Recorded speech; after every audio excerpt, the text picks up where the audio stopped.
Bon, c'est vrai que de base, Godzilla, c'est pas le grand amour. J'ai vu tous les films du Monsterverse avec ce personnage. J'ai aimé son premier film. Le reste, je dois dire que c'était un peu plus chaotique me concernant. Et là, Godzilla Minus One, c'est un film qui, de base, j'en avais jamais entendu parler. Le film est sorti le 7 et 8 décembre uniquement dans les salles Pathé, ce qui, selon CBO Box Office, a fait 263 spectateurs. Et je peux vous dire que oui, il faut être heureux que le film ressorte aujourd'hui pour 2 semaines en France, parce que le film est bon et parce que vraiment ce film n'a rien à envier au Monsterverse. Il faut savoir que ce film il a été écrit du coup pendant la pandémie du Covid et que le script a pris 3 ans à être écrit, chose que je ne comprends pas trop parce que même si oui le film est bon, on va en parler, le script, le scénario, c'est pas forcément ce qu'il y a de plus extravagant. Et il faut savoir que le réalisateur s'est inspiré de la toxicité, si je puis dire, du monde actuel pour écrire ce film. Il a expliqué dans une interview qu'il s'est servi donc de l'anxiété mondiale et du manque de fiabilité du gouvernement qui ont été donc du coup une source majeure pour ce film. Et pour ce dernier point, tu le sens vraiment, parce que dans le film, il y a un espèce d'enjeu, mini-enjeu géopolitique, en mode on peut vraiment demander de l'aide à aucun gouvernement, donc on va se débrouiller tout seul pour vaincre Godzilla. Et surtout, c'est un film qui a coûté moins de 15 millions, soit 10 fois moins de budget que Godzilla vs Kong, je sais pas si on imagine.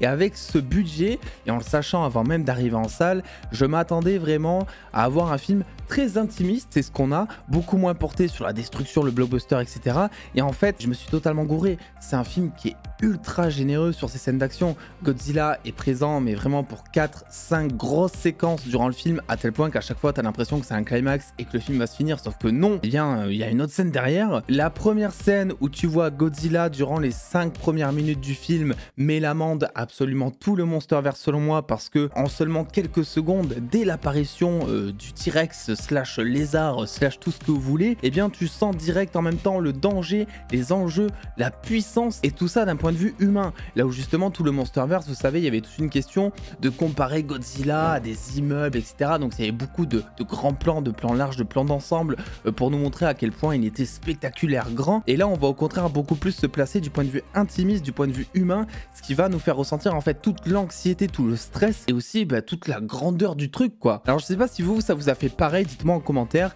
mais j'ai eu la mauvaise surprise d'aller dans une séance IMAX. Tout se passe bien, l'écran est génial, la salle est super, sauf que juste avant que le film démarre, je vois un message comme quoi ce film n'a pas du tout été filmé ni agrandi pour l'IMAX. Et là à ce moment-là, je comprends pas, tu vois, j'ai payé ma séance genre 20 balles, je me dis attends, je comprends mal l'anglais parce que c'était un message en anglais, peut-être que j'ai mal compris. Et non, je vois 2 grosses bandes noires s'afficher en haut et en bas de mon écran, donc j'ai pas du tout vu le film en IMAX pour une séance IMAX qui m'a coûté 20 balles. Je pense que c'est la faute du distributeur, et si c'est le cas, je pense que je suis pas le seul à avoir vécu ce souci-là. Mais voilà, ça c'était un petit point négatif qui est propre à ma personne, c'est pas forcément le film en général, mais forcément, il fallait que j'en parle. Alors la question c'est, est-ce qu'on voit le manque de budget ? Alors, je vais pas vous le cacher, on le voit quand même un petit peu. Il y a des instants où Godzilla, on a l'impression que c'est une grosse figurine qui marche, on a l'impression qu'il n'a pas d'âme, en fait, pas de vie.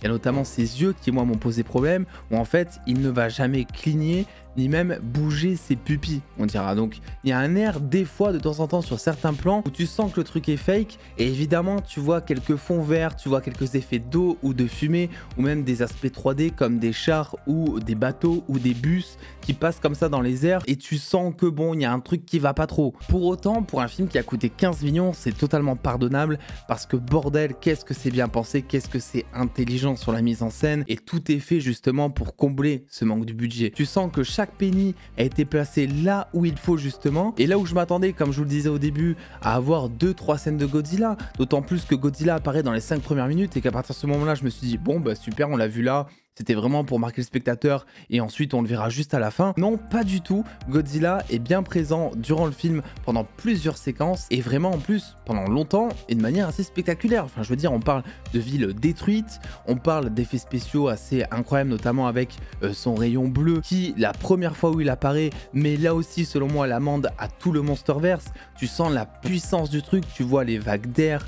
Je vais pas vraiment en dire plus, mais tu sens vachement l'impact, tu le sentais dans le Monsterverse, mais là vraiment tu as l'impression d'une bombe nucléaire quoi. Et cet effet c'est pas non plus anodin, je pense que c'est voulu puisque cette histoire elle a lieu juste après la Seconde Guerre mondiale, donc les Japonais voilà ils sont encore sous choc, traumatisés. On va suivre dedans un soldat kamikaze en guise de personnage principal qui n'est pas vraiment kamikaze au final parce que il y a eu des événements qui ont fait que il est toujours en vie vu qu'il est dans le film en fait, c'est vraiment pas un spoil de dire ça. Et je vous avoue que s'il y a un truc que j'ai le moins apprécié durant ce film, c'est vraiment le personnage principal qui selon moi peine à être attachant. Il va beaucoup plus l'être de par ses proches, de par sa famille on dira, mais lui en tant que soldat, personnage avec ses propres enjeux, bien que ça reste compréhensible et bien qu'on comprenne à fond ses traumas, j'ai eu beaucoup de mal à accrocher à son personnage et je dois dire que si il crevait dans le film, j'aurais beaucoup plus été triste pour sa famille que pour lui-même. Si vous voulez en termes de budget, je m'attendais en fait à ce qu'on se retrouve sur un espèce de Dents de la Mer premier du nom, dans le sens où vu qu'ils n'avaient pas beaucoup de budget, ils ont tout fait concernant la mise en scène pour instaurer du stress, pour faire grandir le requin, pour créer de la tension et pour que tu vois le requin en gros à la fin du film. Et là au final, ils font pas du tout monter la tension dans ce sens-là. Elle est bien présente, mais ils te montrent le monstre directement qui dans un premier temps, j'ai l'impression, est peut-être un peu moins grand avec du recul. J'ai l'impression qu'il était plus petit qu'à la fin du film par exemple. Et tu sens en fait que Godzilla, c'est un kaiju, c'est un personnage qui est traité un petit peu comme une malédiction par rapport au personnage principal, puisque les deux se suivent mutuellement sans le savoir par instant. Et tu sens que en fait, il faut à tout prix niquer Godzilla pour niquer les traumas du personnage principal en gros. Et surtout, il y a une chose que j'ai énormément appréciée dans ce film et qui marque énormément la différence concernant le Monsterverse, c'est que cette fois Godzilla est vraiment traité comme l'ennemi à abattre. C'est un film de monstres et c'est ce que t'as devant. T'as un Godzilla, voilà, t'as pas besoin de lui pour rééquilibrer l'équilibre naturel des choses, je sais pas trop quoi. On n'a pas besoin de Godzilla pour vaincre d'autres ennemis. Non, Godzilla c'est l'ennemi, il faut l'abattre. Godzilla est méchant, Godzilla bouffe des gens à l'écran, Godzilla écrase des gens et tu vois des giclées de sang un petit peu discrètes mais tu les vois quand même. Bref, c'est un vrai film de monstre qui sait mettre son monstre en valeur et ça vraiment j'ai adoré et c'est une chose qui selon moi c'est totalement perdu dans le Monsterverse. À côté de ça, moi j'ai eu quelques soucis de rythme, c'est peut-être propre à mon non-appréciation du personnage principal parce que comme je vous l'ai dit, on est sur un film qui est beaucoup plus intimiste que le Monsterverse, moins spectaculaire, c'est un fait, qui va beaucoup plus se centrer sur les traumas de guerre notamment du personnage principal. Et c'est vrai que entre 2-3 apparitions de Godzilla, même si on est sur du bon développement de personnage, on reste quand même selon moi sur un personnage qui déjà n'est pas très attachant mais en plus assez cliché. On est sur un scénario qui est totalement prévisible du début à la fin. Puis bon, certains vont me dire que on va pas voir un film Godzilla pour voir du scénario, mais en vrai celui-ci, Godzilla Minus One, film japonais qui sort vraiment 2 semaines en salle, qui est totalement à part du Monsterverse, je dois dire qu'il y avait quand même une petite attente de ce côté-là. Ça change totalement par rapport au scénario que l'on a du côté du Monsterverse, ça c'est un fait, mais ça n'en reste pas moins un scénario prévisible qui fonctionne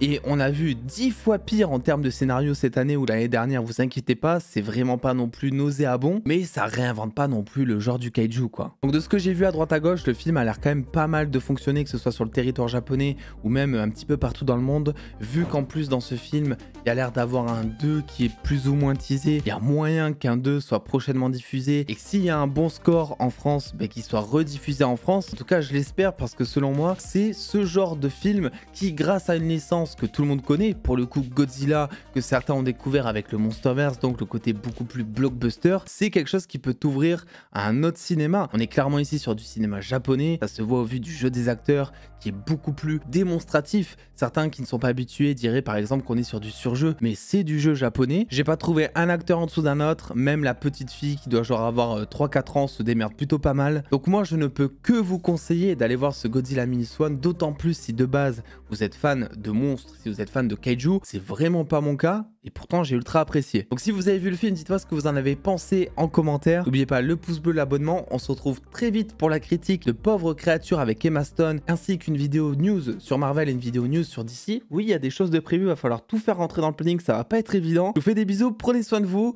et je vous dis à très vite.